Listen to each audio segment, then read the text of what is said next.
পরীক্ষা নিরীক্ষা শেষ, এবার বিশ্বকাপের ম্যাচে মাঠে নামবে আর্জেন্টিনা। আর সেখানে আলজেরিয়ার বিপক্ষে ভয়ানক একাদশ নিয়ে মাঠে নামতে যাচ্ছে বর্তমান বিশ্ব চ্যাম্পিয়নরা। দলের গুরুত্বপূর্ণ খেলোয়াড়রা যেমন থাকবেন, আবার থাকবেন শেষ কয়েক ম্যাচের পারফর্মাররা।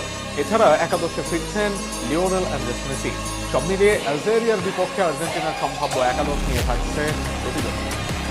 হন্ডুরাসের বিপক্ষে জোড়া গোল, আইসল্যান্ডের বিপক্ষে এসেছে আরও 3 গোল। বিশ্বকাপের আগে বেশ ফুরফুরে মেজাজেই থাকবে আর্জেন্টাইন দল। আর সেই মেজাজ নিয়েই শুরুর ম্যাচে আলজেরিয়ার বিপক্ষে নামবে মেসি বাহিনী, যেখানে লিওনেল মেসিকে নিয়ে শক্তিশালী একাদশ গঠন করতে চাইবে স্কালোনির দল।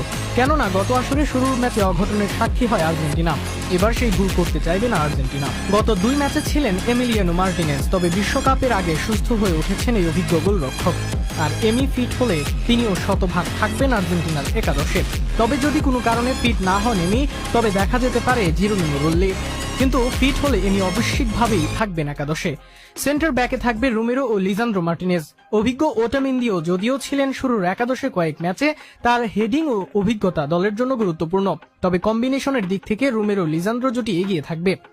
সেক্ষেত্রে ডেস্ট্রয়ার হিসেবে ভূমিকা থাকবে লিজান্দ্রোর, আর নিজের বল প্লেইং অ্যাবিলিটির প্রমাণ দেন ক্রিস্টিয়ান রোমেরো। লেফট ব্যাকে নিকোলাস তাগলিয়াফিকো থাকবেন শুরুর একাদশে, কিছুটা রক্ষণাত্মক হলেও তার উপর ভরসা রাখবেন স্কালোনি। রাইট ব্যাকে ইনজুরি থেকে ফিরে একাদশে আসতে পারেন নেহুয়াল মলিনা, কেননা ইনজুরির কারণে নেই গাঞ্জালো মন্টিয়েল। তার বদলে কাউকে না ডাকায় মলিনা হবেন প্রথম পছন্দ। মিডে আর্জেন্টিনার বিখ্যাত 3 এর না নামার সম্ভাবনাই সবচেয়ে বেশি। রদ্রিগো ডি পলের নিম্নমুখী পারফরমেন্সের সাথে বার্কোর দুর্দান্ত ফর্ম, একই সাথে একাদশে তার পরিবর্তনের আভাসই বেশি। সেই ক্ষেত্রে একাদশে বার্কো থাকবেন অনেকটাই ধারণা করা যায়।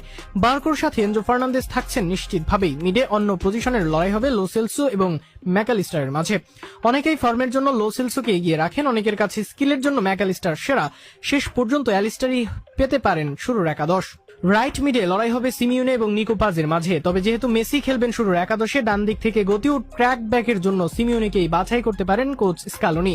আর সেখানে 4-4-2 মাঠে নামবে আর্জেন্টিনা। আক্রমণ ভাগে একদিকে মেসি থাকবেন, অন্যদিকে হুলিয়ান আলভারেজ। সব মিলিয়ে খুব বেশি পরিবর্তন না হলে এটাই হতে পারে আর্জেন্টিনার প্রথম ম্যাচের সম্ভাব্য সেরা একাদশ। এবার দেখা যাক বিশ্বকাপের শুরুর অ্যাসাইনমেন্টে কাদের নামান স্কালোনি।